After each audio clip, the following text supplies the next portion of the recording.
இதுவரைக்கும் இந்த வழக்குல 5 பேரை கைது பண்ணியிருக்காங்க. அந்த மகேஸ்வரி, வனராஜா, அப்புறம் புதிய பாரதம் கட்சியை சேர்ந்த ஒரு வழக்கறிஞர்.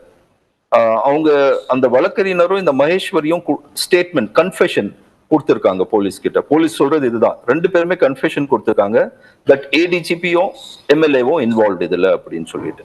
இப்போ கன்ஃபெஷன் மட்டும் போதுமா? இப்போ போலீஸ் கிட்ட கொடுக்கிற இந்த கன்ஃபெஷன் வந்து ட்ரையல் நடக்கும்போது நீதிமன்றத்துல ஏத்துக்கப்பட மாட்டாது. ஏன்னா போலீஸ் கிட்ட ஏதோ ஒரு 3rd டிகிரி மெத்தட் டார்ச்சர் எல்லாம் பண்ணி கன்ஃபெஷன் வாங்கலாம். அதுக்கான வாய்ப்புகள் இருக்கு என்பதால. பட் இன்வெஸ்டிகேஷன் அப்போ போலீஸ்க்கு இது வந்து முக்கியமான ஒரு விஷயம். சரி, இது வந்து நீதிபதி கிட்ட ஹைகோர்ட்ல வந்து இதை மட்டும் சொன்னா பத்தாது. சோ அவங்க என்ன சொல்றாங்க, இவங்க கன்ஃபெஷன் வாங்கின பிறகு நாங்க இவங்களோட போன் ரெக்கார்ட்ஸை செக் பண்றோம். அப்போ இந்த கடத்தல் சம்பவம் நடந்த சமயத்தில் ஏடிஜிபி கிட்ட இருந்து எம்எல்ஏக்கு ஒரு போன் கால் போயிருக்கு. அது ஒரு 4 மினிட்ஸ் லாங் போன் கால். அதே மாதிரி எம்எல்ஏ கிட்ட இருந்து ஏடிஜிபிக்கு ஒரு அவுட் கோயிங் போன் கால் போயிருக்கு. அது இரவு 11:30 மணிக்கு மேல.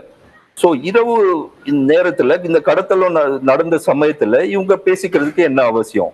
சோ இவங்க கிட்ட இந்த கொராபரேட்டிவ் எவிடன்ஸ் இன்னொன்னு அடிஷனலா இருக்கு. அதாவது இந்த போன் கால் ரெக்கார்ட்ஸ்.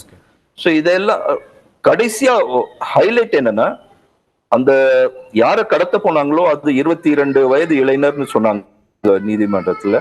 அவர் வந்து வீட்டுல இல்ல. அவருடைய தம்பி ஒரு 18 வயது இளைஞர் மொட்டை மாடியில் தூங்கி கொண்டிருக்கிறார். இவர்கள் மேலே சென்று அவரை மட்டும் கடத்தி சென்று விட்டனர்.